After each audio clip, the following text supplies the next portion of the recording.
In this video, we have a podcast that I recently did with Kornel of Build Wealth Canada. We discussed financial independence. We discussed our spending habits, the difference in how we invest. I really hope you guys enjoy. If you do, give it a thumbs up. Links to everything we talk about will be down below. All right, Brendan, welcome to the Build Wealth Canada podcast. And it's nice to be on your YouTube channel as well. Hi, Kornel. No, this is a pleasure. The pleasure's mine. And thank you for coming on my channel. We got a dual purpose thing here, but it's a pleasure to be speaking with you. Yeah, this will be fun. I'm excited to do a collaboration kind of thing together. So for everybody watching or on Brendan's channel or listening on my podcast, our whole idea behind this interview was to really share how each of us structures and optimizes our finances and our investments. So both of us have been in this space now for a long time, and we've each been researching and optimizing for years at this point. So we thought it would be beneficial to really both of our audience to hear our two approaches. And then that way, anybody listening can see kind of which approach resonates with them the most. And hopefully it'll save everyone some time from having to kind of figure out some of these things themselves, completely from scratch, or even maybe help prevent you from making some crucial mistakes that may actually be completely avoidable because maybe Brendan or I have already made those mistakes ourselves, and you can just learn from them instead, instead of going off and making those mistakes yourself. So with that said, Brendan, if anybody listening here today is hearing about you for the first time, can you tell us about your background and your experience? Absolutely. And I love the way you kind of preface this, Kornel. First of all, let me start by saying I hope that we are able to display two very different perspectives. That's what I think we'll be able to achieve, because I know we've taken two different paths, and each and every person listening or watching this video comes from a different background. And like you said, hopefully they're able to resonate with one of us, each other, maybe a little bit of both. But my background, for those not familiar, I've been investing since I was about 10 or 11 years old. And I know that kind of cracks people up sometimes. Quite young in the big scheme of things. I'm 27 now, so that's pushing 2 decades of being an investor. Obviously, it started off kind of slow and steady. We'll get into that later. But I went the professional route and became a licensed advisor by the age of 20. So quite young in the big scheme of things. I know a lot of 20-year-olds aren't looking to be in that space, but I do have a father that worked in the field for 25 plus years. He had an investment firm in our little city called Richmond, just south of Vancouver. And basically my plan was to come and work with him and learn the ropes. And I did that actually for a few years. About 4 years or so, I worked with him, underneath him, basically as an associate, kind of getting a feel of the industry. And long story short, I decided that that traditional path was not for me. And we can get into that later. Maybe I'm just a millennial, maybe I'm just young, but I didn't necessarily like the face-to-face as much as the power of the internet and the whole idea of working from your laptop and computers. But I did realize that the information I was learning was very, very valuable. So I did decide to start my YouTube channel back in 2017, 2018. And that's grown into one of the larger YouTube channels. In fact, I believe we're the largest Canadian focused YouTube channel that talks about the stock market. And it's what we do full time. We employ 4 people within our little team here. We have our academy where we work with students. And basically, long story short, we're just trying to help spread the information, help spread financial literacy, and share our experiences in doing so. What about you? Maybe for my viewers, by the way, Kornel, for anybody watching this video, I got the chance to meet Kornel last week when I was in Toronto. Absolute blast. We've been talking and working together over the internet for a while now, and getting the chance to meet you in person was awesome, Kornel. But for those that are not familiar with you, let's hear your story.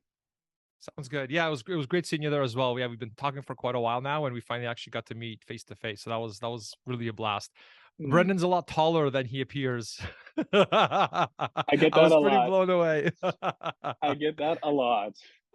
Awesome. So for everybody listening on my podcast, you're probably already familiar with our story, but so this is, I guess, more so for Brendan, but also for Brendan's audience, but also for anybody that's maybe new to the podcast. We have some older episodes on my show where I kind of went through sort of the lessons learned, being, part of the FIRE movement and retiring early and all of that. But for anybody not familiar, just kind of as a little synopsis, our story was that right after university, my wife and I, we basically moved in right away. So we were the whole dual income, no kids thing that people sometimes get jealous of when they see Yeah. how expensive kids can be. So we Jinx. basically had that right off the bat, right after university. So that really helped, from that perspective. And we both had good jobs. So I went to Wilfrid Laurier University. I was in a business co-op program. So, that helped me get a good job right out of university. And that's kind of a little side note for anybody that has kids or maybe is younger. Going to university co-op for me was a complete game changer. I mean, it made it you still have to work Hmm. hard, but it made it very easy to get a job and not have to worry about ever having a job. So that I would say was a key success factor for sure. But then my wife, she went to University of Waterloo, also a very, very good university. So we had definitely decent jobs. And what we did that was a real game changer that most people our age did not do, that kind of really set us apart. There was a bunch of things we did right, but one big thing was we basically just lived on one salary right away. So we we adjusted our lifestyle in such a way where for almost all the time we were just living on one salary. Sometimes, something would come up like an expensive car repair, whatever, in those cases, we had to kind of dip into the other salary a bit. But for the most part, our savings rate was basically around 50%. And so again, there Awesome. was a bunch of other things we did right in terms of like cost cutting and things like that. But that sort of was one of the key pillars that helped us become mortgage free when I was just 29 years old. And so that was a really big milestone. Massive. It got a whole bunch of media kind of coverage. I remember, Money Sense had the magazine at the time, so they sent like a photographer take a picture of us. We were like featured on the magazine, like it was a whole thing. So that was really, really cool. But then when we hit that big milestone, I realized, oh dear, I actually don't know how to invest yet. Like, mortgage is paid off. Awesome. Now we've got all this money coming in every month that we're used to pumping towards our mortgage, Hmm. but we're not, but this money's got to go somewhere. Where is it going to go? Well, I can't just blow it. We don't have our RRSPs aren't maxed out, or TFSA is not maxed out. I got to learn how to actually use this money correctly. And so what I thought would be a good idea to do would be to, well, what if I started a podcast where I interview some of the top experts in Canada and I learn how to actually invest and manage my investments, manage my portfolio, how to make it tax efficient, all those best Hmm. practices. And my kind of logic there was, well, even if people hate my voice and I mess it up and no one likes the podcast, it would still be a win, just not as big of a win, but still a win, because I can still take all those lessons learned from all those interviews and apply it to my own portfolio and basically use that knowledge to be able to hopefully, retire earlier, at the very least, be able to retire and not have to worry about money. And so that's what we did. And the podcast, however, did not fail. It ended up doing quite well. It's Hmm. actually now one of the largest financial literacy investor education podcasts in all of Canada. We're just about to hit 1.5 million downloads. So, Wow, definitely, congrats. yeah, thanks. So I mean, I'm super happy with it. We've helped out many, many, many Canadians. But I mean, still to this day, the whole idea is, interviewing these experts, learning these best practices, making the information very practical so that you can apply it to your own portfolio and use that to retire early, grow your net worth, just to be more stable when it comes to money as well, right? And so that's really what we did.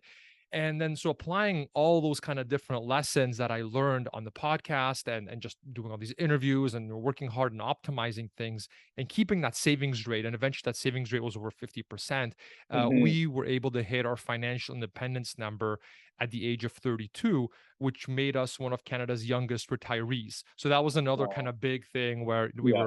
we were in the magazine, and a picture was taken and in the news and all this kind of stuff. So that was another really, really big kind of milestone. And I did want to say one little caveat is that if I was to do it all over again, I actually would not have rushed to pay off the mortgage. Like, knowing what I know now, I would have basically taken that surplus and I would have invested it instead in just total Mm. market index investing. Our net worth would have been much higher if I did that, as opposed to just pumping into the mortgage, because interest rates at the time were still fairly low. For sure. And the market was actually, but when I graduated, it was in 2007. So it was kind of right before the great financial crisis, right? So you're Mm. fresh out of school and you see your director, your manager, freak out because they're losing, hundreds of thousands of dollars. So that kind Hmm. of scared me from the market at the time. I didn't really know how all that worked yet and how cycles work and all that. And so because of that, we just kind of said, okay, let's just plow it in the mortgage. At least it'll be safe there. But again, knowing what I know now, I would have done totally different because we missed that upswing. And we again, so that's kind of a little caveat, but I just don't want to make it sound like I'm like always pay off your mortgage first before you invest. That's definitely not what I'm saying.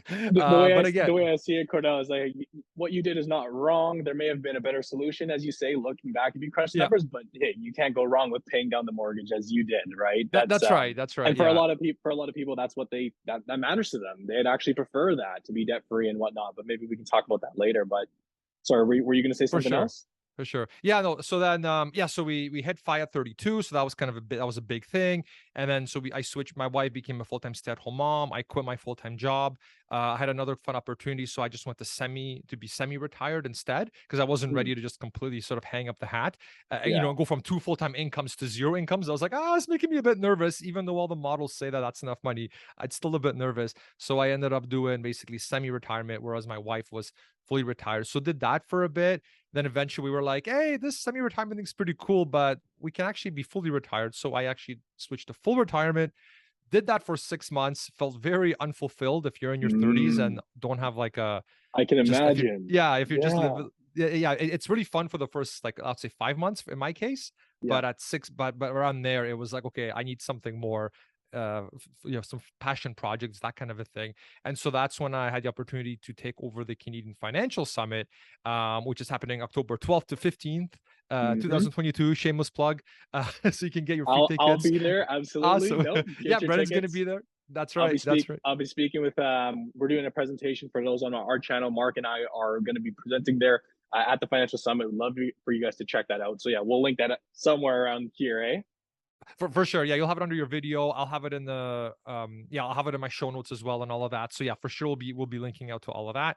But yeah, so then I basically joined that, took that over. So now I went from full-time working to semi-retirement to fully retirement to back to semi-retirement. So I've kind of gone through that whole sort of gambit and actually like lived the fire movement, as opposed to just like talking about it in theory. Like we've actually done Yeah. the whole sort of thing. And so I think that kind of gives me some unique insights in terms of like, hey, I clearly made some mistakes, like with the whole paying down the mortgage thing, for example. Hmm. So some things we did really well, some things were not quite as optimal. And so I hope that by sharing you our kind of story and where we messed up versus where we did good, hopefully that is like a shortcut for everybody watching and listening, where they don't have to kind of make the same mistakes that we did, but the things that did work well for us, they can like replicate that hopefully, and then Well, they can get there quicker as well. And yeah, that's kind of my long-ish bio. So yeah, hopefully that's helpful. I'm sure it is. Yeah, that's awesome, Cornell. And that's one of the things which I've mentioned to you before is what I find is so valuable is, like you said, you've been through it. You're speaking from a place of personal experience and willing to share the fact that you've been through it. For someone like myself who's in their 20s, and again, you retired, not long, not far from where I am today, which is so impressive. But a lot of the times, if I'm talking about a topic such as retirement or whatnot, it's more of the education, the knowledge, the wisdom, but not so much speaking from experience. And that's where I think it's so valuable that you're willing to go out and share the stuff with the world, with the country. And that's one of the key reasons why I wanted to have you on my channel here, is because of exactly that. So just to be clear, you would consider yourself semi-retired right now. Is that fair to say? I would say semi-retired. Yeah, we could be fully like we are like we have Yes. hit that retirement number. But Yes. I have the podcast. I now run the King Financial Summit, so I can't really say, oh, I'm fully retired, because, Gotcha. well, I have these two like businesses now, right? But so I would say semi-retired would be the right term to use at this point. Cool. And Yeah. before we get into some of the things that I think we're going to break down, a few different ways we manage our money, a few ways we approach things. I did have, just for my audience, when you say fire, the movement, fire movement, maybe take just a brief moment and elaborate on that. It's not something we talk about as much on our medium, but financial independent, retire early. Is that essentially what you bought into? I know there's fat fire, lean fire, all of these. Um, yeah. Yeah. Yeah. So yeah, the kind of the path that we took was sort of that the traditional fire route. So for anybody Traditional that fire. has ever Googled this, they've probably ran across Mr. Money Mustache, right? He's Mhm. kind of the one of the pioneers in the space, right? And so I remember reading that his blog when I was younger, and it blew my mind. Like, what, you can actually retire when you're young? You don't have to wait till you're 60. It blew my mind, and so I Yeah. spend a lot of effort figuring out how to actually do that, you know, and I'm happy to say that we pulled it off. The sort of, yeah, so the whole idea really is that you save a lot of money up front. You work really hard, try to make as much as you can in the beginning so that you can basically retire early, never have to work again, and you can just live off your investments. So financial independence, that would be the definition I would use, as you're able to live off your investments without having to actually go back and get another job. It doesn't mean you never work again. And so that's kind of because you can if you want, but you don't have to. And so, and kind of the big caveat I did want to say about the whole FIRE movement is because when you read his stuff and a lot of sort of the traditional FIRE movement things, the whole idea is once you hit that magic number, once the 4% kind of rule that he talks Yep. about, things like Yep. that, you never work again. But the reality is that in practice, you'd still want to do something. You're not just gonna watch Netflix all day or play video games all day. It turns up to be very unfulfilling, unsatisfying. It's fun for a bit, like a vacation, but if you're doing that all day every day, it doesn't work very well, right? And so, so I find we have to be very careful with that word because like, so I'm 38 right now. We had our fine number when I was 32. So we've been in this kind of thing, like Yeah. actually living it for quite a while now. And what Yeah. I've noticed just in my own life and also interviewing other people that hit FI is that they all actually end up going to what someone could consider work. They like literally everyone that I've talked to still ends up doing something that someone that's like looking at them and saying, you can't call yourself retired. You're Yeah. still That's what working. a You're lot still of people doing would say. whatever A that lot of is, people right? would say that. Yeah. Yeah, right. And you'll know, and it's not like, oh, this happens sometimes. Like literally everyone that I've researched about this comes back Wow. to doing this. And the whole thing is, and this has happened to me as well, and the whole idea is, again, it's very unfulfilling to just be on the permanent vacation for the rest of your life when you're in your 30s. It's just, it doesn't check those boxes like intellectual stimulation, creative stimulation, Absolutely. working on something that you enjoy, giving back to society, right? Like altruism, that whole thing. You don't get those things. You don't feel like you're part of this community if you're just sitting on your behind watching Netflix, right?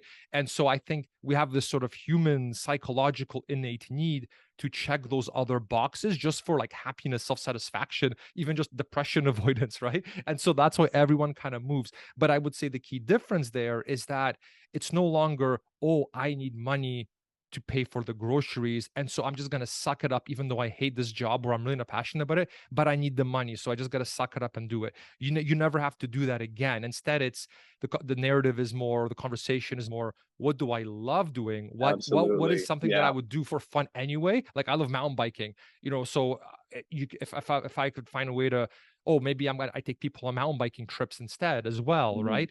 Then like to me that doesn't feel like work because I would do that for free. It would be fun for me anyway, Absolutely. but there's a way to monetize it. And so that's been a really common thing that I've seen with people in the FIRE movement is they have this whole thing of self-discovery. They find out what they love and then they start doing that, but then they're doing it and they're like, wait a minute, people want to pay me to like help them with this. And Yeah. so they're like, all right, well, fine, you can pay me, I'll help you. I would be doing this regardless. So sure, I'll take the money, right? And then that actually makes you a lot more stable financially because now you actually have some income coming in, and you're now technically working, but you would be doing that anyway, right? So it's a very sort of, yeah. So I kind of want to point that out Yeah. because it's a very easy trap to fall into, and then you're like, thinking you're never going to work again, but you realistically are. It's just the work's going to be on your terms and it's going to be your dream job as opposed to a job you hate or a job that you're just kind of Key lukewarm difference about. there. Key Yeah, yeah. difference. Absolutely. Well, I want to go back to something that you touched on earlier, Cornel. You said that back in the swing of things, you were saving like 50% or more of your income. You said that, right? During kind of the progression of getting Oh, to your Brendan, financial. your internet just cut out there. Oh no. Can you hear? I can still see It's you. Can you freezing. see me? We'll just give it a little pause here. It seems to be working for me. There we go. I'll let you know when it's better. Right now, it's still It's choppy. fuzzy. Oh, there we go. I think it's getting better. I can still see you. Are you Yeah, sure? Can you see me? it's much better now. I think it was just a temporary blip. Oh no. Oh wow. That's strange because I was able to hear you the entire time, but I guess Oh, okay. I started bugging out. You started going, The you rope were like doing the this. robot. Oh no. Yeah. Am I back to? Am I back now? You're good now. You're good now. Yeah. Nice. Well, what I was gonna say there, Cornell, was you mentioned when you were kind of in the swing of your pursuit of fire or financial independence, you were saving upwards of 50% of your income, right? Which is a amazing feat. That's tough for a lot of people to do. I assume you were very meticulous with how you budgeted, your cash flows, how you manage that. I've always been the type that never really uses much of a budget. You know, you have all these softwares and apps and whatnot. I'd love to hear from your end, what was that techniques? Like, what did you use to manage your cash flow and to kind of like, you get what I'm trying to say is to when you had like, you must have been, on top of that type of stuff. What did you personally do? What was your experience like there? Yeah. Yeah. Very much so. I track that very heavily. Yeah. And I tried any software I could get my hands on, and there's all these different techniques like for budgets and tracking expenses and all that. Yeah, so I tried pretty much any one that I could get my hands on. Did you use At the that, free ones or the ones that you paid for? You tried both? Because there are definitely a lot of free trials, and then there's the ones, Mint or you need a budget where you sometimes you do need to upgrade. What? yeah. Yeah, what have you used? Yeah, so I've tried a whole bunch of it, and again, we started this like many, like over a True. decade ago at this point. So I guess I'll speak to what I'm using now, because we still Mm, we still use something right now. Yeah, so these days I basically just use Mint, which cool. probably a lot of people have already heard of. Hmm. So I am happy with Mint and how it works. I haven't found anything better that works for Canadians specifically. I have tried some other services that are sort of paid. Hmm. However, I did have some issues with them automatically downloading my transactions from the different, like The from bank the credit card, accounts. from the Yeah. bank, that kind Yeah. of a thing. And to me, that was a deal breaker because I don't want to be manually entering transactions at all. That just sounds like hell to me. So Yeah. so what I don't mind doing, and what we actually do, my wife and I every week, is we will sit down on a Saturday and we have the transactions that get automatically downloaded in Mint. We'll go through them. Mint will automatically categorize them by category, and then Yeah. Yeah. I go through them and I look for anything that looks off, like we're okay. This seems a bit higher than I A think bit it high should this be. month. I Yeah. don't know what transaction this is, and it's actually like a significant amount. So is this something my wife was this on my wife's card, something like that? And so we basically have this conversation once a week where we're going over our expenses, and I know exactly what we're spending. And it's not a labor like time consuming thing. I mean, like the whole thing might take like 10 minutes to do. So we'll have And like lunch. Yeah. just just to clarify, so you've been doing this for a decade. Do you guys still do these regular meetings, or it's something that now with time you haven't felt the need to do, or it's just part of your routine at this point? It's part of my routine, so we still do Wow. it to this day. Yeah. uh, Wow. I Good for I think you. it's critical because even though we're fine and everything is good on that front, that okay, I like to think of it as having your own business, right? Even if your business is doing well, Hmm. that does that mean you're going to all of a sudden stop tracking your business expenses and stop That's tracking your right. business income because you're like, oh well, it's going fine, made some sales, so Yep. of course not, right? You're still going to manage all that because it doesn't take much for something to happen, and all of a sudden now your business is bleeding money, and now you Mhm. go out of business. So same thing with your finances, right? Is you still want to look at things. So I do want to, and like even for things like fraud prevention, right? Like, oh, did someone get my credit card number and now they're doing True. transactions and the credit card company didn't catch that, right? Well, if I'm reviewing our transactions once a week, taking 10 minutes, not a Mhm. lot of time, right? To Mhm. see, okay, honey, do you remember these transactions? Okay, or if you don't, then this must have been mine. You just go over it and you check. So even just for fraud purposes, but also things like, you're in this together, you're in this relationship together with your partner. If you see something start to creep up, like your partner develops some expensive habit all of a sudden, Yeah, I mean, drinking you habit or this or that. Yeah, that'll yeah, like reflect. you want to know that, right? And you also want to be transparent with them about, like, hey, here's kind of where the money went, just so you know, just so that you're in the loop, right? Yeah, so Point. so no matter, I never see myself not doing that anymore because it takes 10 minutes, I would say, a week to do. Yeah. It can help you with things like preventing things like fraud, which can then hurt your Mhm. credit score. So it's like a preventive thing that could cause Mhm. potential problems for you as well. Mhm. And yeah, like I like to view your personal money, it is like a business, right? You should know how much money you have coming in. You should know where your money is going so that you can manage it properly. You don't have to spend hours every week doing it, but you Mhm. need to know so that if something spikes all of a sudden, like, hey, why is our water bill like twice as high as it normally is this month? okay, Mhm. well, if you're reviewing every week, you'll notice something like that. And then you can be like, oh, well, we probably have a leak in our toilet or something, you know what I mean? And so For it sure. raises these flags, as opposed to just like, oh, I'm sure things are fine. We're not Yeah. bankrupt yet, so we're okay. You know what I mean? I do know what you mean, and I'll say, unfortunately, this is where you and I differ. Again, I could kind of tell that you were a very meticulous person, and as you get to know me more and more, Cornell, I'm kind of the polar opposite of that. I try to be as meticulous where I have to be, but I also really like to kind of go with the flow and kind of a bit loose sometimes. And just to share with you what I've done for my budgeting, I as well have tried all these various softwares. Mint, you need a budget. Typically, I try the free versions that are available rather than paying for one. But what I've always used for the past number of years is just an Excel spreadsheet. Like I found that the most basic of Excel spreadsheets is as ugly as it gets. No real formatting, just getting the numbers on paper or on the computer, actually. That has always worked best for me. And rather than being so specific in the various categories and whatnot, I've always found that that was tough for me just based on the way I live. And does this go here? Do I categorize this as this? So many random things that I really struggle to pinpoint.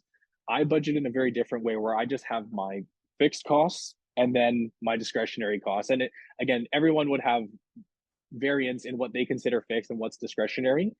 But that's how I've operated like since I was in my late teens. When I moved out on my own, I was, renting on my own, I think at about 19, 20 years old. And I said, well, my rent, I have to pay, right? My car, I have to pay. Gas, I have to pay. Insurance, I have to pay. But these other things like going out or going to play this or that, going for some entertainment, those were all my discretionary costs. And I essentially keep it into two very simple buckets. I should say, actually, there's a third bucket. The way I like to look at it is there's savings and investing, which is its own bucket, and that gets put away regardless. And then you have your fixed expenses and then the non-fixed expenses. And what's always worked for me is if I know if I know my income is X, 3,000 a month, 5,000 a month, here's my investments slash fixed stuff like my rent or mortgage. Everything else is what I have to work with. And it's a very different strategy than, checking your budget every week with your spouse, which I can't argue with. Like, I think that's phenomenal. And I wish I was able to do that. But in all honesty, now that I've been budgeting for, like I said, at least a number of years, I actually don't check mine all too frequently. Like the times where I will go check them, Cornell, is when I know there's a big change. Like, for example, my mortgage payments are going up. And that's a time where I would go and revisit my budget. But those don't happen as frequently as weekly. Absolutely not. It would be, I would say, maybe every couple of months now. But I do have a budget. It's on my computer. We actually share with our academy students, not my crappy version, but we have a nicer version that the students use. And maybe I can take a page out of your book, because everything you said there about being able to track and it leading to maybe some other areas like fraud or just bonding when it comes to financial education with your family, those are all very, very valid. But it is just fascinating how we do have two different approaches. And Yeah. that's why I wanted to speak with you today. And I'm happy to be on your podcast to hopefully share these differences in ways of managing money, right? Yeah. No, that's great. It's funny. Before we started recording, I was thinking, it'd be funny if we all pretty much gave the same answers. Right. And Because oh, the whole it's idea was, here's two people that have been optimizing this for a long time. yeah, There's a chance they have different approaches just because there's so many different ways to do these things. yeah, And then that'd if be I want to be funny. funny, if like, hey, Kornel, what did you do? Oh, I do the same thing you do. Okay, next topic. Oh yeah, I do the Nice same and thing you easy. do. Absolutely not. Well, hey, there's so many ways out there, and yeah, Yeah. So that'd be pretty fun if we were right in line. it'd be a very short interview. It'd be like 15 minutes to get through everything. Absolutely. So do you add things up manually onto that spreadsheet? Like you just take the top line I, items kind I of throw it do. in there? So Okay. that's I do. So literally I'll go through my bank, like my credit card statements, and I'll Mhm. literally pull up, let's say, the month or the past 3 months, and I will go through and either export that data, like a CVS or whatever the export button is, or sometimes literally just copy and paste it. And it is a lot more manual. Like you said, it's like hell. Um, I believe I'm you turned it. exaggerating, but yeah, it's not pleasurable.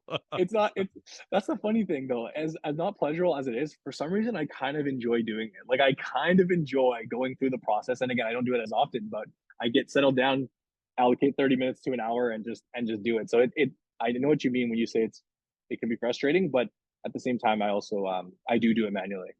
Gotcha. But you're doing it like manually, but at a high level. It's not like you're putting in transaction by transaction. Like, oh, on September this, I spent this I much at Walmart. On the, you're doing Yeah, top line type things, right? I've done both, Mhm. and sometimes it gets a little more extreme, but yeah, for the Gotcha. most part, top line stuff. So I really like how you have the two categories of discretionary versus non-discretionary. I Hmm. within Mint and other softwares I've used in the past as well. I really liked have I always try to because you can tag things or categorize Yeah. things different ways as well. So I would always like to do that. I enjoy doing that as well, where I would have the Hmm. discretionary versus non-discretionary, because that's kind of what you really want to know at the end of the day, right? Is okay, if times got tough, like one of us lost our jobs or whatever whatever is your situation, you Hmm. want to know, well, how much could we cut back relatively easily because it's discretionary versus like the real serious problems of we might not have enough for groceries, right? Like that's kind Or of the mortgage right now, or like right now, mortgage. rent and Yeah, mortgage, absolutely, rates are going yeah, up, and people are, really feeling strapped, exactly. really feeling strapped. How are we going to pay this? Where is this going to come out of? It has to come out of somewhere if you have a fixed income, and we are seeing that like live today. It's happening Yeah, all over the place. So you're exactly right. It's yeah. very good to know. Very important to know for sure. So I love how you have those two categories. The challenge that I ran into is some categories are a bit of both. So to Like give you an example, such as food and groceries. yeah, like That's groceries, true. even fuel for the car, right? Like, oh well, Do did you we drive have to more or drive less? there? That you're You know what I mean? Let me speak. Let me speak on that one because you're exactly right. Those to me Yeah, are the really clear two categories that are always in that middle ground. yeah, And I have never had success saying, I'm going to allocate $150 a week for groceries or $300 per month for groceries. The way that I eat food, it's I could not eat the same thing over and over again, meal prep and just get the same thing over and over again for weeks or months on end. So it is constantly varying, and I've never ever had success in putting a fixed number on groceries. So that's why for me, it's so it is difficult to categorize. To be completely honest, to be completely honest with you, but I do break up the groceries and then like eating out. So that's one thing. A lot of okay, people will just call it food, but groceries, for example, like I will have a rough allocation of $300 a month or $400 a month. Right now, groceries are like I'm spending more than that for me and my family with the price of meats and everything.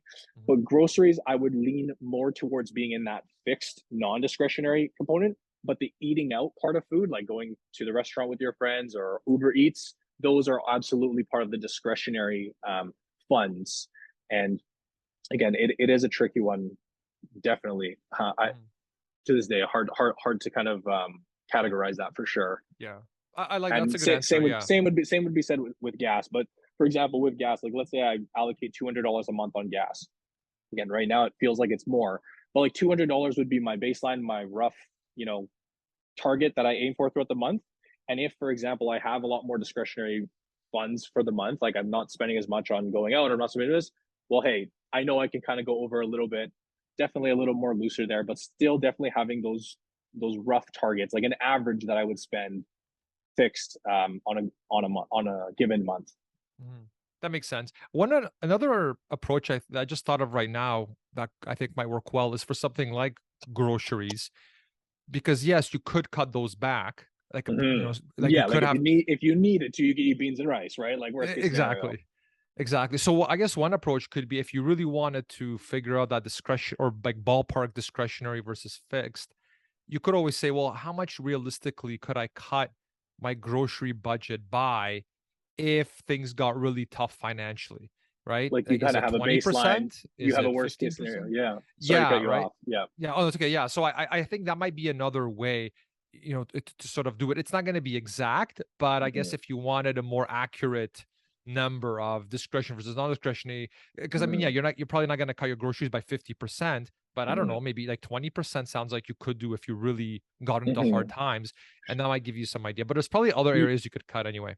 a key thing that I would mention too here, Cornell, very important is throughout my entire life, I've never been in a position where I've been so strapped with my fixed expenses. I think that's actually key. It's one of the best things you can teach somebody when they're just getting out into the real world. Like, for example, buying a home that you can't afford. Like, yeah, you can afford it, but can you really afford it? Or Yeah.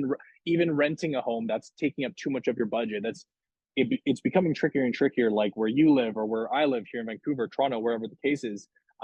Your home costs just eat up so much of your monthly income.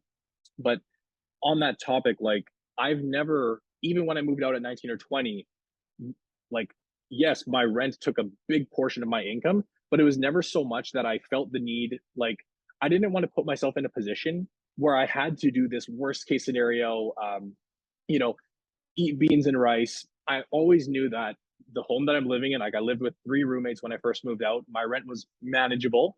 My car payment was, well, we'll talk about cars later, but my car was just an absolute beater, like a junk car that I basically just paid gas and insurance for. So the food and entertainment has always been an area of slight flexibility because I didn't put myself with my back against the wall, in a tricky situation. That comes from, like I said, not going beyond your means, really, as I'm Mhm. sure you know very well. Yeah, yeah, that's a great point. I mean, there's sort of yeah, there's these other bigger fish that you can fry, such as did you just buy a very expensive car with borrowed Exactly. money that now Exactly. that's taking a huge chunk? Are you Now living you're in a house that's beyond your like way more than you really should have, and so much of your money is going to interest? Like those, like you said, those are kind of these giant things that really move the mm-hmm, needle. That if you mm-hmm. get, I would say, the car and the housing piece right, then the Yes. chances of you getting into this trouble where I can't eat chicken this week because times are tough, that's very unlikely if you've got those other parts nailed down, right? That's exactly what I was I trying to like get that. across. No, thanks. Yeah. You summarized it there perfectly. That's a really good point. Yeah. Yeah. It's like your baseline costs, you make sure those are never so high that you have to get into that situation where you have to micromanage your groceries to that point. Yeah. That's excellent. I like that. Awesome. Totally. This is great. We actually do have some unique answers. Good, good. My concern was not valid. Hey, very different people. Uh, Maybe we'll move on to the next topic of discussion here. let's If you're do it. good with that. Basically, my channel is all about the stock market and primarily about investing, right? That's literally what we build our channel and our presence around. And the audience is well familiar with how I invest in regards to what type of assets I own, what type of strategy do I have, is it global, is it Canadian, all of that, stocks, ETFs. Maybe share what you've done with your story. You said you picked up investing after paying off your mortgage, becoming essentially debt free there on the mortgage side. What have you landed on, and what has been working for you? Yeah. So what I've been doing pretty much since day one is just pure total market index investing. I consider myself like a purist total market index investor. And by that, I mean, I don't have that thing. Some people will take like 10% of their portfolio and they'll use that to speculate in Play with, cryptocurrency and yeah, they'll play with yeah. stocks and like, and to each his own. And if that works for you and that's a good fit and you're still fine financially, like I'm not, here to, to criticize or anything like that. For me personally, my approach that's worked for me is just total market index investing, no market timing, nothing like that, just buying the index. And instead, I focus my time on like doing tax optimizations, right? Making sure my investments are in the right accounts, making sure I have the lowest fee investments, making sure that my wife and I are in the lowest tax bracket with the way that, where we pull our income and semi-retirement, things like Mm-hmm. that. So that piece alone, that's what takes up my sort of focus and energy when it comes to optimizing. And the Optimize, yeah. reason is just a better fit for me personally, and I like it as well because if I am able to optimize some tax thing, that's pretty much a guaranteed return, right? That now compounds Absolutely. because like okay, you figured out the strategy, you optimize this one thing, that's it. That's not, oh, maybe I was wrong. And no, you're right, because you figured this out and now you've optimized it, right? It's very Right. kind of black or white in that way. Whereas when it comes to things like stock picking or Mm-hmm. cryptocurrency speculation, things like that, yeah, maybe you'll make the right call and you'll make some money, but maybe you make the wrong call and you lose a whole bunch of money, and now you spend all this time into something that ends up losing. So me personally, I like to go for the sure thing. Well, I shouldn't say sure thing because we're talking about investments, but I like to go. Fair But enough. I get where you're coming from. It's but close to with it. total Yeah. market index investing, it's not like all the companies in the world, are going to all of a sudden go bankrupt, right? And you're going to lose all your money, right? So with total market index investing, I would say that's kind of as sort of reliable, predictable, Mm-hmm. kind of as it goes, in terms of, Mm-hmm. I know like the chances of it doing well long term are Mm-hmm. Mm-hmm. very, very, very high, higher than any other strategy I can think of. And so that's Agreed. basically the one that I subscribe to, and that I've pretty much automated at this point as much as it can be automated. And we can talk about that more too if you guys want to know the details of how I did that. And so Mm-hmm. it takes very little time to actually do that kind of piece, and Mm-hmm. instead I can focus on optimizing things from a taxation perspective. So yeah, so that's what I do. Should I go into more detail, or is that kind of good? Yeah. Well, maybe we'll ask one more question on that because yeah, like you say, index investing. I assume ETFs. Like, do you have a favorite provider? Is there one provider that you work with? Again, if it's too personal, don't like feel free to not answer. But is there? Yeah. Do you have a favorite provider? Is it BMO, Vanguard, iShares? Have you found that this strategy has changed over the years, or like right when you started, you've always been an ETF investor? Did you experiment with stocks when you started off, or you've always kind of bought into this? Has always resonated with you, and it's been working so far I've so good. I've pretty much always done the total market Nice. index Yep. investing. Now, before, when we were still paying off our mortgage, we were paying into our, the pensions you have at work, Yep. the defined contribution pension plan, that my wife had, right? So there, we were in some kind of the funds that they kind of force you, there's Yeah. a Group selection, right, that you plans. can pick from. Exactly. Yep. Yep. Yeah, yeah. So like not including that, because that's kind of different, because there's, you can't just invest in whatever you want in those scenarios. But once I actually was like, okay, mortgage is paid off, or going full out on investing, and it's all within my control, that's basically been total market index investing from day one. That's Gotcha. that's what it was. In terms of providers, yeah. So I mean, the big three that I would feel comfortable investing in are basically, BMO, Vanguard, and iShares. I mean, those Nice. are the Yep. behemoths in the space. Any one of their total market index ETFs, I would personally feel comfortable holding.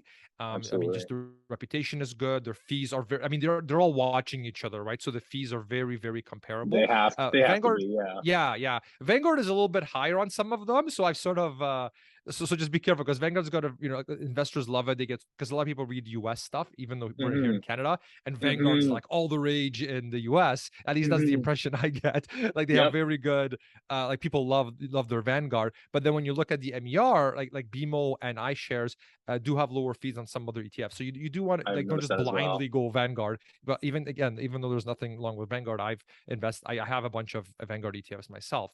Yeah. Yeah, so those are kind of the three that I like. Cool. In terms of what I invest in myself, so the asset allocation has changed over time. So I won't kind of take you through the whole history, or it'll be like a 20-minute answer, but Yeah. I'll tell you what I'm doing right now. So basically, when I started, the asset allocation ETFs didn't really exist. And so I basically read all these different books and studies and all these things to find out, well, how much should I have in Canada versus US versus emerging markets versus international developed versus bonds? That was a Right. whole big question that I Mm-hmm. would interview people on the podcast and try to figure out kind of what's a good one, that kind of a thing, right? Do I go 40% US? Do I go 50% US? That whole puzzle, right? But then Mm. asset allocation ETFs came out, and then I mean, these companies, like, the BMOs, the Vanguards, the iShares, they have these asset allocation ETFs. They've already figured this out, what a good Yeah, allocation is between Canada, US, international. for sure. And so so these days, I just basically model that. So what I'll do, for example, is I'll take something like XEQT, which is the all equity iShares asset Yeah. allocation ETF, but then I won't buy that asset allocation ETF. I'll buy You'll the break it up I'll buy the yourself. underlying ones. Yeah. And then the reason that I do that is because then I can because different ETFs are more tax optimal in different accounts. So like Yeah, taxable accounts versus RSP versus TFSA, even like cool. corporate investing accounts, right? So Yeah. different ones fit better in different slots depending on what that ETF holds. It's that's kind of getting more advanced. So if I you're just love getting that. into it, Yeah. yeah, Oh, sorry. yeah, oh, no worries. Yeah, so if you're just getting started, you don't have to go down that rabbit hole, especially if your portfolio is like relatively small, because the gains you'll get by taking this extra level of optimization, Mhm. it's like negligible if your portfolio isn't very large. But if your portfolio is like in the hundreds of thousands of dollars kind of thing, then it's Mhm. like, okay, at least consider maybe optimizing it in that way. And yeah, so that's what I do. So that's how I get my asset allocation. Is I basically, these days I just model XCQT, but I buy the underlying ETFs within it. So these days, what I'll do is I'll buy XIC for Canada, Yeah. XEC, XEF for the international, Hmm. XUU for the US. And then with the US, it's a bit of again, a bit more of an advanced thing. So I'll have it in my RSP, a lot of it. And there Yeah. I'll buy VTI, which is the Vanguard product using Norbert's Gambit. So again, this is getting more advanced now, Yep. Yep. just to not have to pay the withholding taxes. So the US is kind of a more complicated animal because of the tax treaties between Canada and the US. Yeah. Again, I guess that could be like a whole episode all on its That could own. be a whole episode. Yep. Yeah. Absolutely. So, but I'm just being transparent. Like, so that's what I do. But for like US equities that are not in my RRSP, I'll do XUU. I've been going with that one. Yeah. And then these days, and then for my RESP, so for my kids' RESP, I just do ZEQT these days, which is the BMO asset allocation ETF, Yeah. which is the all equity one because my Growth. kids are Yeah. relatively All young. growth. Yeah. So that, and then the reason I do an asset allocation ETF for that, whereas for our retirement accounts, I buy the individual ones, is because with an RESP, you don't get those same advantages from a taxation sort of Correct. standpoint as you would, and you kind of want to treat our ESP as its own separate portfolio, right? Because you got your retirement accounts on one side, you got your ESP on, which is your kids, kind of on the other side. So I do want to treat those as two separate portfolios, and Hmm. so for that one, I just buy the BMO one, which is ZEQT, which is the 100% all equity. Obviously, do your own research, that kind of a Yeah. thing. Yeah. But just fully transparent, that's what I do. So yeah, so all three providers I would say are good. Just I would say 2022, be a little careful the Vanguard ones because some other fees are higher on some Yeah. things. So just double check that. Don't just like blindly go into it. And obviously you shouldn't be going blindly regardless. I do like BMO, and I'm a bit biased because they they sponsor the podcast, they sponsor the summit. But Absolutely. BMO, I want to be fully transparent about that. The reason I'm a fan of BMO is they are out of the big three, they are the only like actually Canadian company, right? Because Vanguard is Mm-hmm. US, iShares is from BlackRock, which is also US. So Mm-hmm. I do like, and that's one of the reasons I partner with BMO too, why I like working with them, right? Is because Same. it's a Canadian, and you do as well, right? Because it's a Canadian company, you're supporting a Canadian company directly. They help you out, you help them out. We're sort of that rising tide rises all ships kind of thing, right? So that's why Absolutely. when BMO's 100% all equity asset allocation ETF came out, that's why I decided to switch from my I was either buying the Vanguard one or the iShares one. I Yeah. switched to the BMO one with any new money I put into my RESP, Yeah. just because I want to support these guys, right? Like it's a Canadian Cool. company. They're awesome. Yeah. Yeah. And they're And great. And they're great product. Great oh, funds too. Very exactly. Oh, if it wasn't a equally as great product, I comparable. wouldn't be pumping my money into it, right? Exactly. So no, for sure. Anyways, so that's kind of the shorter version, even though that was still a long answer. Long answer, but no, appreciate you sharing that. That's those are some good insights. For example, breaking down those asset allocation funds just to minimize that one layer of fees and sharing, the various ETFs in various accounts, whether it's the retirement accounts versus, let's say, a non-registered account. For sure. I'll How do just you do it? quickly, how Yeah, do I tell do us it? yours. Yeah. Yeah. Different than yours. Basically, my progression, Cornell, went from when I started, I was actually in mutual funds. So I don't know if you ever did mutual funds back in the day, besides the what do you call it, the pension plan. But when I Just a started, pension one. Yeah. just the pension money, I went that traditional mutual funds to ETFs to stocks. So kind of that gradual progression. I did actually buy a couple stocks when I was young. So when I was 10 or 11, like, I don't know if you know this story, but I bought shares of Coca-Cola and McDonald's. Those were two stocks that my dad helped me buy. And I remember he came home with a list. Like, he had literally printed out a watch list, I guess it was at the time. And I went through and looked at all the names that appealed to me. And there were a lot of good ones, Disney, this or that. But Coca-Cola and McDonald's were the two that I picked. And he had obviously kind of screened them for ones that may be more suitable at the time. But it was more or less kind of just to get me exposed and get me into the idea that when you were buying stocks, when you were in the stock market and buying shares, you were literally, becoming a part owner in a sense of a business. And to get me thinking that when I go to McDonald's, when I go drink a can of Coke, which I don't think I was drinking too much at the time, like, it was more a treat, back when I was 10 or 11, but still starting to get my brain churning in the sense that, these are businesses, these are corporations out there that are performing and growing and making money. And we as investors can take our money and then kind of become a part of that and get rewarded for that. So I have owned shares since I was about 10 or 11, but really it wasn't until I got older that I decided to go the stock route.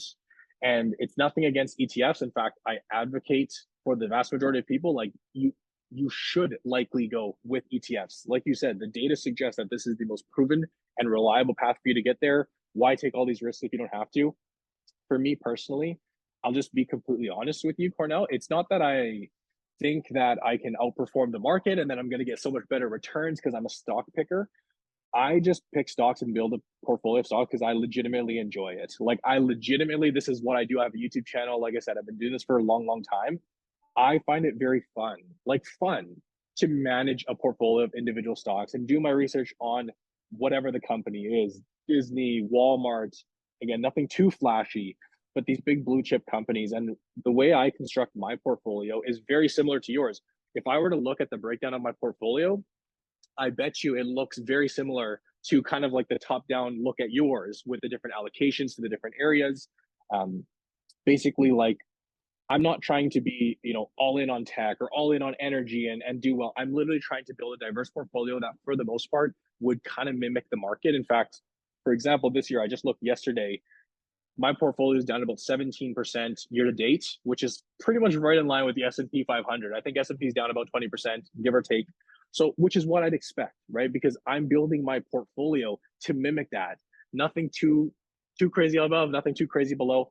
I kind of want to aim for that status quo medium ground just via the method of individual stocks because I enjoy it. And you mentioned the RESP there for your kids, and I've been picking your brain actually on a little bit of kid advice when I was out in Toronto because for those that don't know, I actually had my daughter this year. She's 7.5 months, and I still haven't gotten around to opening up the RESP. So I will get to it, but again, that's just a flaw on my part. I know a lot of people say, "When's the RESP video coming out? When's it coming out?" It will come out, and we absolutely will get one going for her. But just with everything that's been going on, in all honesty, it's just been kind of pushed down the priority list. Yeah, gotcha. And by doing individual stocks, you avoid the MER completely, right? So that's a nice advantage as well. It's nice. I wouldn't say that's too huge because, like you said, especially when you're starting out, paying 6 basis points or 10 basis points or even 20 basis points on your money, that's a fee that's well worth it, and it's not that noticeable. I wouldn't say that the MERs are the reason that I choose individual stocks. Like maybe like Kornel, let's say when you get more established, you're in retirement, you have let's say hundreds of thousands, or let's say a couple $1,000,000, like you sold a business or whatnot. Well, then those MERs can actually make a difference. You can say, listen, oh man, these do add up to a meaningful amount every year because your assets are so large. But for me, I'm not at that point yet. And again, that was actually never a determining factor for me as to why I want individual stocks. I just do individual stocks because I like individual stocks. In all honesty, I do think it provides a lot of flexibility. For example, I'll give you just a quick example because I know we're going a while here, but when I purchased my home, so about a year ago now, I purchased one of my homes and I needed to withdraw some funds for the down payments. And because I had a portfolio of individual stocks, it does provide you with a lot more options, if you will, to say, well, do I want to sell from here? Do I want to sell from here? Do I want to take this capital gain or do I want to take this capital loss? Versus if you are just in a broad-based index fund, and again, nothing against it, you kind of have one selection. If the market's up, if the market's down, you're peeling from one pool. And again, it's not to say that one's better than the other. It's just that for me, I've opted for that flexibility where I can then be a little more nitpicky. That's one of the many reasons why this is a route that tends to work for me. That just popped in my mind. Yeah, what I'm hearing, and I think this is a big part of someone's decision criteria when they think of, well, which way do they want to go, is do you actually enjoy looking into the individual companies or no? Right. I've noticed that's such a huge difference. Right? Like in your case, you enjoy it. It's fun. It's like a hobby. You would be doing it, and it's I was fun doing for you. it It's anyway. not work. That's exactly right. And beyond just the enjoyment of it, also the time constraints. Another key one, like, do you have the time to be keeping up with your portfolio or not? You mentioned in your little discussion there that you've kind of got yours as automated as possible, very simple, very seamless. You're probably just kind of very passive and hands off, which is what so many people want because they're busy with life, because they're busy with kids or work. That's what makes sense for so many people out there. But for me, for someone who does YouTube for a living, well, my job entails looking at stocks and doing reports. So you kind of said it exactly right there. Yeah, no, I think that's key. Yeah, because in my case, if you say, hey, Kornel, the earnings came out for company X, whatever, for Yeah, McDonald's Costco. Yeah, or Costco, right? And look, the earnings came out, or the annual report came out, whatever the case is. When I hear that news and me having to read that or go through that and analyze that, to me that sounds like work. like hell. Just, Yeah, it doesn't sound fun at all. So for me, it's why would I do this when I can just buy a total market index ETF and then I'm done, right? And I'm nicely diversified and everything is good. Whereas in your case, if you're I mean, I've worked with people, like I used to work at 5i Research, where they analyze individual stocks. And I mean, when it's like earnings season and things, I mean, like, the people that are in those jobs, the analysts, they're excited because it's fun for them, because this is just a passion of theirs, and they want to be learning about these companies and how they're doing and did things go as projected. And so it's a whole, it's just something that, like I said, it's a passion thing for you. Whereas if that's not a passion, if that sounds boring to you, then maybe that's a vote for being a total market index ETF investor instead. Whereas if you enjoy kind of the fine tweaks and looking into those details, then maybe that's a sign that maybe you want to look into sort of Brendan's route. So I think that's a really good, absolutely. because it very much is like, how are you wired? What are your interests? Does it inspire you? Is it fun for you, or is it a chore? That's key, because you're not going to stick with it if you hate it, right? Huge point there. Agreed. Yeah. Totally agreed. Awesome. One thing I wanted to ask you is, when you're buying the individual companies, Mhm. how do you know, and I know it's a bit of a loaded question, but how do you know that you are not overpaying for that company? Because that's always been something that's really held me Yeah. back, right? Is there's all these people that analyze stocks for a living. This is their Mhm. full-time job. They're Mhm. working on Bay Street, Wall Street, whatever the Mhm. case is. Yeah. So the market is relatively efficient in a lot of scenarios. And so how do I know, why would I know more than this person here that's been studying this, and they're selling it to me thinking it's overvalued, but I think it's undervalued? How do you process that? Amazing question. That's just the golden question out there. And honestly, I wish there was a great answer to you. What's funny about the stock market, at least the way I view it, Cornell, is like literally at any given point, like you said, you could have a stock or an asset that somebody thinks is overpriced and somebody thinks is underpriced. And like you said, why would he be selling it to you? And why would we be buying it? Obviously, there's various sources of research that we use, whether it's a Morningstar, whether it's this, that you can kind of dial into what these people's professionals, I shouldn't say just people's, but what these professionals and what these analysts view about a stock.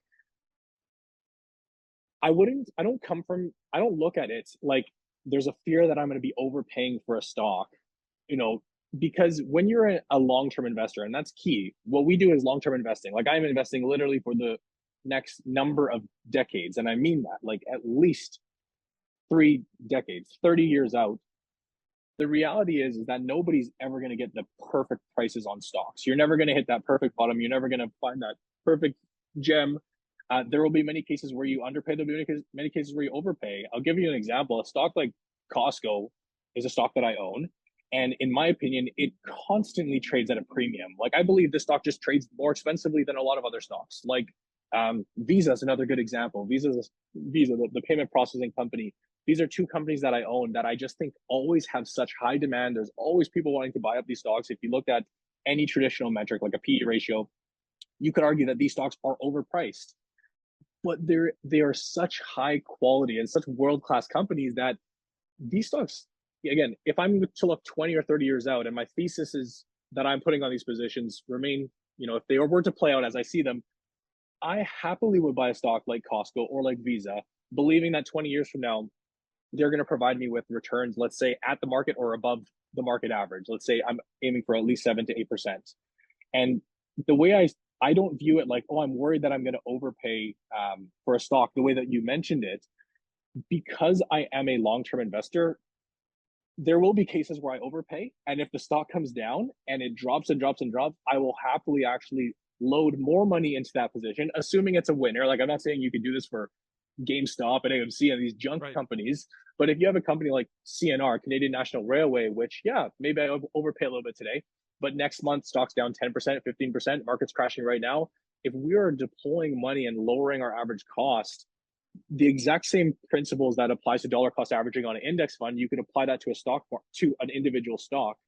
And to kind of answer your question, we do the best that we can to identify stocks that are undervalued. That's obviously the goal.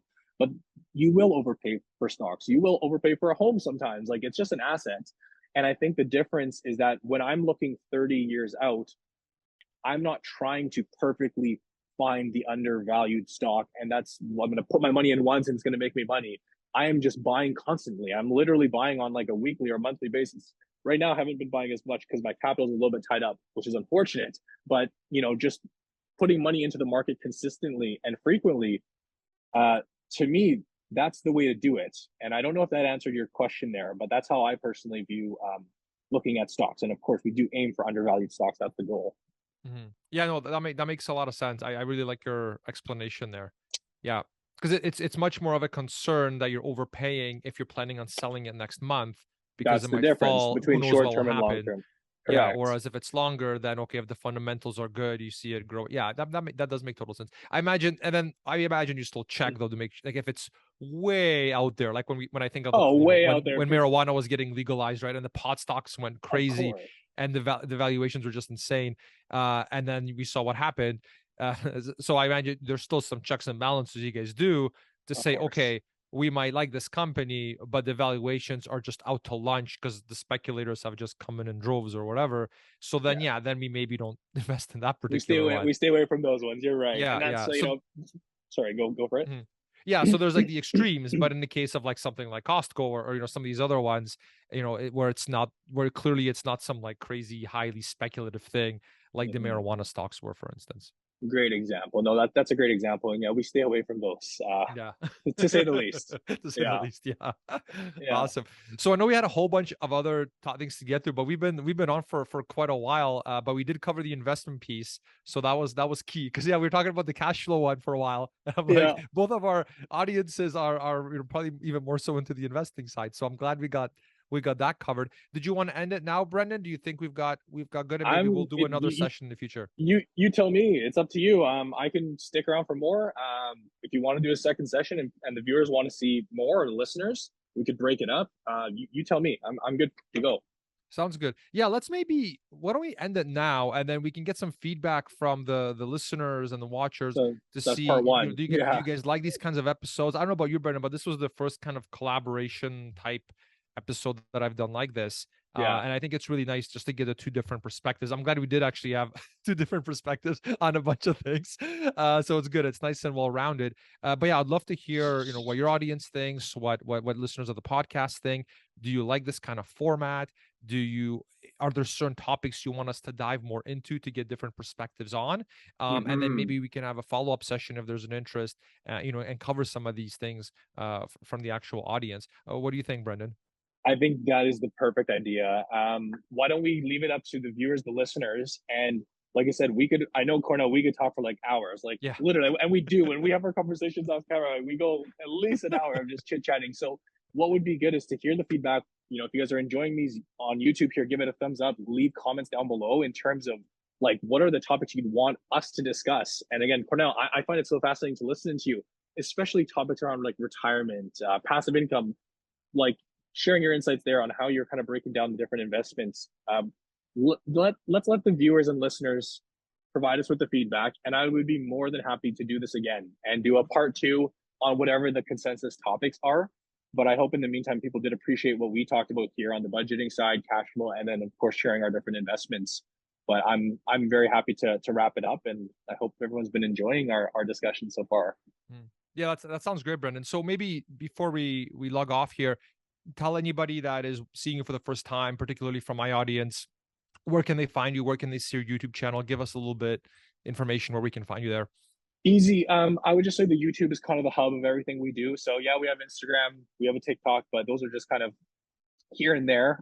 Definitely, if you just go to YouTube or links somewhere around, search Brandon Beavis Investing. So it's just my name followed by the word investing. You will see us pop up. We're at about 185,000 subscribers. And I'd appreciate anybody that wants to come follow, wants to come learn. There is literally hundreds of videos up there talking about stuff like this and so much more. If you are looking for more info on the Canadian stock market, that would be the place to go. We do, of course, offer training. Actually, we have what's called our Investing Academy, but you can check that out at our website or through the YouTube videos. Honestly, YouTube, check it out. If you like it, then you can dive deeper. But that's what I would say is the best way to kind of find us. And Okay. vice versa, Kornel, for my audience, how do people find you? Sounds good. Yeah. So the podcast that I run is called the Build Wealth Canada podcast. It's on all the major podcast players, whether you're on iTunes or Apple Podcasts, um, or Spotify, Spotify, anything yeah. like that. Yeah. So if you just search Build Wealth Canada, you'll be able to see it in your favorite podcast player. The website itself is buildwealthcanada.ca. So you can go there. All the episodes are there as well. You can sign up to the email list, lots of free resources, but pretty much 95+% of the things on the site are totally free.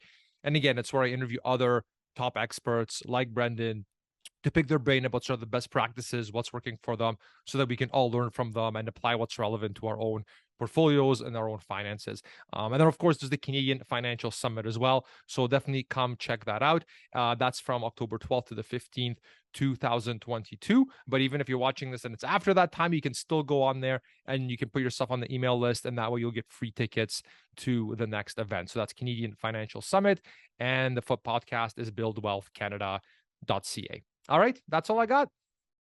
Beautiful. Well, I look forward to doing it again, Kornel. This was a blast. And thank you to everybody that stuck through on the podcast or the YouTube videos. On that note of the summit, I will be doing a presentation with Mark. I would love to see you guys check it out. We will include links down below. But Kornel, I guess until next time. Awesome. That was awesome. And I'll see you at the summit. See you at the summit, Kornel. Thanks, All man. right. Take care. Bye.